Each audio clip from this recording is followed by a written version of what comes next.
যে গোপুসোনাকে চান করাচ্ছি। যে সব দই আছে, হলুদ আছে, ঘি আছে, মধু আছে, মাখাচ্ছি, মাখিয়ে স্নান করাবো। যে গোপুকে স্নান করাবো।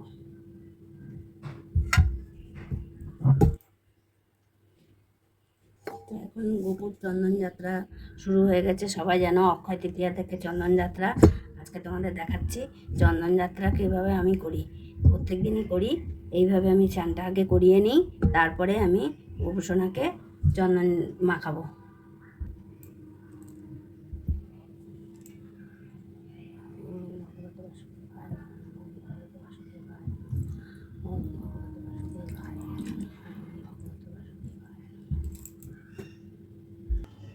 এই দেখো চন্দন বেটে রেখেছি। এবারে গোপুর গায়ে চন্দন মাখাবো। সারা গায়ে চন্দনটা মাখিয়ে রেখে দেবো।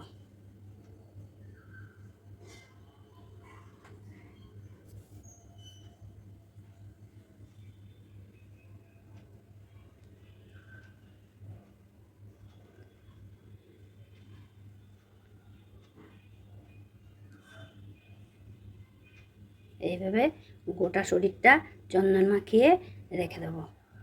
কালকের আবার যখন স্নান করাবো, আবার কালকের স্নান করিয়ে টরিয়ে আবার চন্দন মাখিয়ে রেখে দেবো। এখন আমি এইভাবে চন্দন যাত্রা পালন করি। আমি এইভাবে চন্দন যাত্রা করি। গোপালের গা ঠান্ডা রাখতে হয়। এই দুটো তুলসী পাতা এই যে চন্দনে দিয়ে, হৃদয় সচন্দন তুলসী পত্রায় নমঃ, হৃদয় সচন্দন তুলসী পত্রায় নমঃ, হৃদয় সচন্দন তুলসী পত্রায় নমঃ। এই যে গোপালকে সাজানো হয়ে গেছে।